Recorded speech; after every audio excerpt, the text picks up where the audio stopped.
जय हिंद दोस्तों, कैसे हैं आप सभी लोग। आशा करता हूं आप सभी ठीक होंगे, स्वस्थ होंगे और मौज कर रहे होंगे। मैं अंकित एक बार फिर से आपके अपने YouTube चैनल वासुदेवा एजुकेशन में आपका स्वागत करता हूं। और दोस्तों, आज हम बात करने वाले हैं राजस्थान यूनिवर्सिटी के सेमेस्टर 3 जिनके एग्जाम चल रहे हैं, और वहां हम बात करने वाले हैं बोटनी के ऊपर। किसके ऊपर बेटा? बोटनी के ऊपर। और जैसा कि मैंने कल आपको कहा था कि मैं 100 टाइप क्वेश्चन भी लेके आऊंगा, तो वही मैं पर यूनिट से 10 इंपॉर्टेंट शॉर्ट टाइप क्वेश्चन लेके आया हूं। अर्थात टॉप 40 शॉर्ट टाइप क्वेश्चन की हम बात करने वाले हैं, और ये वो क्वेश्चन होंगे जो आपके एग्जाम में हूबहू देखने को मिलेंगे। जैसा कि मैंने पहले भी कहा है, एक बार दोबारा कह रहा हूं कि थर्ड सेमेस्टर वाले बच्चे जब फोर्थ में जाएंगे तो उन्हें कंटेंट या लेक्चर्स या फुल रिकॉर्डेड वीडियोस की किसी प्रकार की कोई कमी ना मिले, इसके लिए आप हमारे प्ले स्टोर से वासुदेवा एजुकेशन ऐप को डाउनलोड करें, जहां पर आपके लिए बेहतरीन चीजें, इंपॉर्टेंट क्वेश्चंस हो, चाहे नोट्स पीडीएफ हो, चाहे लेक्चर हो, सारे के सारे आपको वहां पर अवेलेबल मिल जाएंगे। इसलिए तैयारी अभी से शुरू कर दो, क्योंकि एटलीस्ट 2 महीने के अंदर आपके एग्जाम होते हुए दिखाई देंगे। इसलिए जल्दी से जाइए प्ले स्टोर पे और वासुदेवा एजुकेशन को डाउनलोड कीजिए और वहां से अपना सेमेस्टर चूज कीजिए और अपनी चीजों का लुत्फ उठाइए। तो शुरू करते हैं अपने पास में एक एक क्वेश्चन की बात, जहां विथ आंसर में बात करने वाला हूं। और पहला क्वेश्चन हमारे पास में बेटा रहने वाला है, पहला क्वेश्चन है बेटा, लुईस पास्चर के प्रमुख योगदान लिखिए। किसके योगदान बेटा? लुईस पास्चर के। लुईस पास्चर वैज्ञानिक थे, हमें पता है। उन्होंने माइक्रोबायोलॉजी फील्ड पर अपना काम किया, और उन्होंने सबसे पहले हम बात करें जर्म थ्योरी ऑफ डिजीज दी। किसकी बेटा? जर्म थ्योरी ऑफ डिजीज दी सबसे पहले। दूसरा, उन्होंने पाश्चुराइजीकरण या पाश्चुरीकरण विधि विकसित की। क्या बेटा? पाश्चुरीकरण विधि विकसित की। दूसरा बात करें, रेबीज वैक्सीन का विकास किया। किसका बेटा? रेबीज टीके का विकास किया। दूसरा, फर्मेंटेशन में माइक्रो ऑर्गेनिज्म की भूमिका बताई। किण्वन प्रोसेस जो होता है उसमें सूक्ष्म जीवों की भूमिका भी बताई। ये किसने बताया बेटा? लुईस पास्चर ने बताया। दूसरी बात करें, रॉबर्ट कोच के कोच पोस्टुलेट क्या है? ये क्वेश्चन मैंने कल भी बताया था। रॉबर्ट कोच के कोच पोस्टुलेट क्या है? बड़ा इंपॉर्टेंट क्वेश्चन है। तो बेटा क्या है? तो बेटा रोगी में पैथोजन उपस्थित हो जाना चाहिए, यानी कि जो रोग कोई पेशेंट अपने पास में, उसके अंदर कोई ना कोई रोग कारक उपस्थित जरूर होगा, तभी रोग फैला है। बिना रोग कारक के तो रोग फैलने से रहा अपने पास में, तो रोग कारक जरूर होगा। दूसरा, उसे आइसोलेट कर शुद्ध कल्चर बनाना। ठीक है। तीसरा, स्वस्थ होस्ट में डालने पर वही रोग होना, यानी कोई पेशेंट नहीं है, स्वस्थ है, उसके अंदर भी वही होस्ट डाल दे और वही रोग क्या हो जाएगा? पनप जाएगा, यानी एंटीजन भेज देंगे अपन। फिर से वही पैथोजन आइसोलेट होना चाहिए। ये क्या है? Coach postulate. चलो, जर्म थ्योरी ऑफ डिजीज क्या है? तो बेटा जर्म थ्योरी ऑफ डिजीज की बात करें, रोग सूक्ष्म जीवों द्वारा होते हैं। किसके द्वारा बेटा? रोग सूक्ष्म जीवों द्वारा होते हैं, यानी कि माइक्रो ऑर्गेनिजम्स जो होते हैं वो रोग फैलाने का काम करते हैं, चाहे वो बैक्टीरिया हो चाहे वो वायरस हो। ये क्या करेंगे? रोग फैलाएंगे। दूसरा लो, आर.एच. विटेकर की 5 किंगडम क्लासिफिकेशन समझाइए। तो जैसा कि मैंने कहा था आपको, आर.एच. विटेकर ने 5 जगत दिए थे, और आज जो हम पढ़ रहे हैं बायोलॉजी के अंदर वो 5 ही जगत पढ़ रहे हैं, जिसमें से पहला है आपका मोनेरा, दूसरा है प्रोटिस्टा, तीसरा है फंजाई, चौथा है प्लांटी, और पांचवा है एनिमिलिया। अगर मैं बात करूं मोनेरा की, तो इसमें हम पढ़ते हैं बेटा बैक्टीरिया। क्या पढ़ते हैं? बैक्टीरिया पढ़ते हैं। प्रोटिस्टा के अंदर हम यूनिसेलुलर पढ़ते हैं। क्या पढ़ते हैं? यूनिसेलुलर पढ़ते हैं। फंजाई में अपन फंगस पढ़ते हैं, यानी कवक पढ़ते हैं अपने पास में। प्लांटी के अंदर ओलो प्लांट पढ़ते हैं अपने पास में, जो 5 है अपने पास में। ठीक है। एनिमिलिया में समस्त एनिमल्स पढ़ते हैं, यानी कि जंतु पढ़ते हैं। और इनका आधार क्या है बेटा? कोशिका का प्रकार, यानी प्रोकैरियोटिक और यूकैरियोटिक। ऑर्गेनाइजेशन, संगठन की बात होती है, और न्यूट्रिशन, पोषण की बात होती है। तब जाके हमारे पास में आर.एच. विटेकर ने 5 किंगडम दिए थे। उसके बाद में 5 क्वेश्चन की हम बात करें, कोलवूज का डोमेन सिस्टम क्या है? तो बेटा कोलवूज ने 3 डोमेन सिस्टम दिया था। क्या दिया था? 3 डोमेन सिस्टम दिया था, जिसमें इन्होंने शामिल किया था बैक्टीरिया को शामिल किया था, दूसरा आर्की बैक्टीरियाओं को शामिल किया, तीसरा यूकेरिया यानी यूकेरियोटिक्स को शामिल किया या यूकेरीबैटिक्स को शामिल किया अपने पास में। इसका आधार था आरआरएनए सीक्वेंस। क्या था? आरआरएनए सीक्वेंसिंग के आधार पे। छठे क्वेश्चन की बात करते हैं, टोबैग मोजेको वायरस टीएमवी की संरचना का संक्षिप्त वर्णन कीजिए। तो टीएमवी वायरस आपको बनाना है। इसमें आपको देखो बेटा रोड शेप संरचना इसकी दिखानी है, आरएनए जीनोम दिखाना है, कैप्सिड दिखाने हैं जो प्रोटीन का कोट होता है, अपने पास में प्रोटीन का आवरण होता है कैप्सिड पे, और हेलिकल सिमेट्री बतानी है, सममिति बतानी है। T4 बैक्टीरियोफेज के लाइटिक साइकिल को समझाइए। कौन से बेटा? लाइटिक साइकिल को समझाइए। तो इसमें बेटा हमारे पास में सबसे पहले अटैचमेंट यानी जुड़ेगा, फिर पेनिट्रेशन होगा, फिर उसका रेप्लिकेशन होगा, फिर उसकी असेंबली होगी, और फिर उसका लाइसिस यानी टूटेगा वो अपने पास में, और होस्ट कोशिका नष्ट हो जाती है। जो प्रपोषी कोशिका होती है वो क्या हो जाएगी? नष्ट हो जाएगी। उसी प्रकार लाइटिक और लाइसोजेनिक साइकिल में हमें अंतर बताना है। तो बेटा लाइटिक सेल और लाइसोजेनिक साइकिल में लाइटिक सेल जो होता है, होस्ट कोशिका क्या होती है? डिस्ट्रॉय हो जाती है, टूट जाती है, अपने पास में खत्म हो जाती है। वहीं पे लाइसोजेनिक में होस्ट कोशिका क्या रहेगी? जीवित रहेगी। उल्टा कर देंगे। वायरस तुरंत मल्टीप्लाई होते हैं, यानी कि बहुत ज्यादा क्या होते हैं? बन जाते हैं, अपने पास में ग्रोथ कर लेते हैं। यहाँ पे डीएनए इंटीग्रेट होता है। क्या होगा? डीएनए इंटीग्रेट होगा लाइसोजेनिक में। इसकी प्रक्रिया क्या होती है? तेज होती है, स्पीडली होती है, तीव्र होती है। इसकी क्या होती है? धीमी प्रक्रिया होती है, स्लोली स्लोली काम करता है। उसके बाद में बेटा 9th क्वेश्चन में बात करें, वायरस को जीवित और निर्जीव के बीच क्यों माना जाता है? हम कहते हैं ना कि वायरस जो होता है सजीव और निर्जीव के बीच की कड़ी होती है।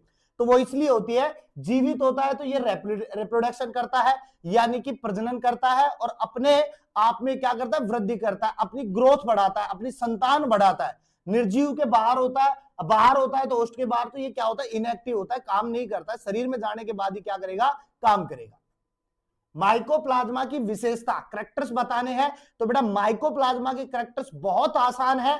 कितने आसान है? तो समझो कि इसमें कोशिका भित्ति नहीं होती है, क्योंकि बैक्टीरियाओं के साथ में प्रोकैरियोट्स में बात करते हैं, और प्रोकैरियोट्स में कोशिका भित्ति होती है, लेकिन माइकोप्लाज्मा में कोई कोशिका भित्ति नहीं होती है। दूसरा मैंने बताया आपको, स्मॉलेस्ट जीवित कोशिका है, यानी कि वर्ल्ड के अंदर सबसे छोटी कोशिका अगर कोई है तो वो कौन सी है? माइकोप्लाज्मा। दूसरा पीलियोमॉर्फिक होता है अपने पास में, और एंटीबायोटिक रेजिस्टेंट होता है। क्या होता है? एंटीबायोटिक रेजिस्टेंट होता है। दूसरा बैक्टीरिया की सामान्य विशेषताएं लिखिए। तो बेटा याद रखना, प्रोकैरियोट्स होते हैं अपने पास में, ये यूनिसेलुलर होते हैं, सेल वॉल प्रेजेंट होता है, और बाइनरी फिजन से रिप्रोडक्शन करते हैं, यानी एक कोशिका से 2 कोशिका का फॉर्मेशन आसानी से कर लेते हैं द्विविभाजन के द्वारा। बैक्टीरिया की कोशिका संरचना का संक्षिप्त वर्णन कीजिए। तो बैक्टीरिया की संरचना बनानी है, और बैक्टीरिया की संरचना के लिए आपको 3 आवरण बनाने हैं, ऐसे के ऐसे। अब इन 3 आवरणों से अंदर के आवरण को थोड़ा सा आपको क्या करना है? फोल्ड करना है, मीजोसोम बनाना है, अंदर को केंद्र को बिखेर देना है अपने पास में, तब बैक्टीरिया की संरचना बन जाएगी। तो सेम बात है, सेल वॉल प्रेजेंट होगा, सेल मेम्ब्रेन प्रेजेंट होगी, साइटोप्लाज्म होगा, न्यूक्लियोइड डीएनए होगा, क्योंकि न्यूक्लियस होगा लेकिन बिखरा हुआ होगा अपने पास में, और राइबोसोम प्रेजेंट होंगे। ये सारी चीजें शो करनी है, क्वेश्चन पूरा हो जाएगा आपके पास में। 13 क्वेश्चन पे चलते हैं अपने पास में। एंडोस्पोर क्या है? इसकी संरचना और महत्व लिखिए। तो बेटा एंडोस्पोर की हम बात करें तो ये रेजिस्टेंट स्ट्रक्चर होती है। कैसी स्ट्रक्चर? रेजिस्टेंट स्ट्रक्चर होती है, अनफेवरेबल कंडीशन में बनता है, यानी कि प्रतिकूल परिस्थितियों में बनता है, अपने पास में अनुकूल नहीं रहते ये चीजें। सर्वाइवल के लिए क्या होता है? इंपॉर्टेंट होता है। क्या होता है? इंपॉर्टेंट होता है। ठीक है बेटा। बाइनरी फिजन क्या है? तो बाइनरी फिजन में बेटा सिंपल सी बात है, एक कोशिका होती है, वो बराबर 2 भागों में बढ़ जाती है, 2 समान कोशिकाओं का क्या कर लेती है? फॉर्मेशन कर लेती है। कंजुगेशन क्या है? संयुग्मन क्या है? तो बेटा हम सिंपल सी बात करेंगे, डीएनए होता है वो ट्रांसफर होता है, किसके द्वारा? पिलाई के द्वारा। किसके द्वारा? पिलाई के द्वारा। यहां पे पिलाई भी पाई जाएगी और फ्लेजेला भी पाया जाएगा। क्या पाया जाएगा? फ्लेजेला भी पाया जाएगा और पिलाई भी पाई जाएगी। ठीक है। ट्रांसफॉर्मेशन और ट्रांसडक्शन क्या है? तो ट्रांसफॉर्मेशन जो है बेटा फ्री डीएनए अपटेक होता है। क्या होता है? फ्री डीएनए वाला होता है। और ट्रांसडक्शन जो होता है बैक्टीरियोफेज द्वारा डीएनए का ट्रांसफर करता है। ठीक है, ट्रांसफॉर्मेशन के लिए किसी की नीड नहीं है, डायरेक्ट डीएनए को भेज देगा, लेकिन ट्रांसडक्शन के लिए हमें बैक्टीरियोफेज चाहिएगा, उसके द्वारा ही हम किसको भेजेंगे? डीएनए को भेजेंगे। नेक्स्ट क्वेश्चन आता है जेनेटिक रिकॉम्बिनेशन क्या है? जेनेटिक रिकॉम्बिनेशन क्या है? तो सिंपल बात याद रखो, डीएनए एक्सचेंज से वेरिएशन, यानी जब डीएनए को हम भेजते हैं एक जगह से दूसरी जगह पे तो विभिन्नताएं देखने को मिलती है, वेरिएशंस आ जाती है अपने पास में। ठीक है, कृषि में बैक्टीरिया की भूमिका लिखिए। बेटा एग्रीकल्चर फील्ड में बैक्टीरियाओं का क्या महत्वपूर्ण रोल है वो लिखना है। तो बेटा सबसे पहले नाइट्रोजन फिक्सेशन करते हैं। क्या करते हैं? नाइट्रोजन फिक्सेशन, नाइट्रोजन स्थिरीकरण करते हैं। याद रखना राइजोबियम बैक्टीरिया। कौन सा बेटा?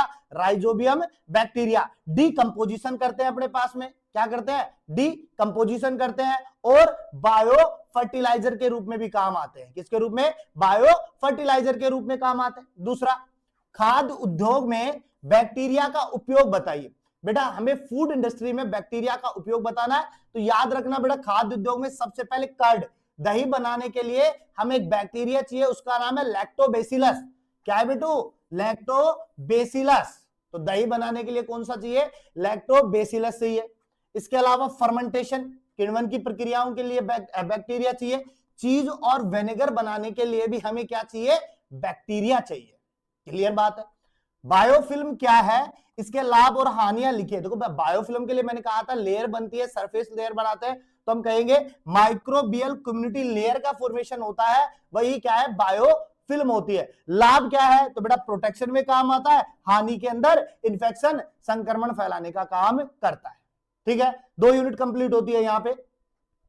21 में बात करूं बेटा मैं, प्राइमरी इनक्यूलम और सेकेंडरी इनक्यूलम क्या है? तो बेटा प्राइमरी के लिए बात करें, इनिशियल इन्फेक्शन सोर्स होता है, यानी कि तुरंत अपने पास में क्या होगा? संक्रमण का सोर्स होता है। इसके अलावा सेकेंडरी में बात करें, स्प्रेड ड्यूरिंग सीजन, यानी कि अपने पास में सीजन वाइज, ऋतु वाइज क्या करता है? ये स्प्रेड होता है, फैलता है। एक प्राइमरी क्या होगा? इनिशियल तुरंत फैल जाएगा अपने पास में। सेकेंडरी में क्या होगा? सीजन के अकॉर्डिंग, ऋतुओं के अकॉर्डिंग स्प्रेड होता है। ठीक है, इन्फेक्शन और पैथोजेनेसिस में अंतर बताइए। तो बेटा इन्फेक्शन में बात करें तो पैथोजन की एंट्री होती है, यानी रोग कारक जाता है अपने पास में, और पैथोजेनेसिस में बात करें डिजीज का डेवलपमेंट होता है, विकास होता है, फैलता है अपने पास में। डिजीज साइकिल क्या है?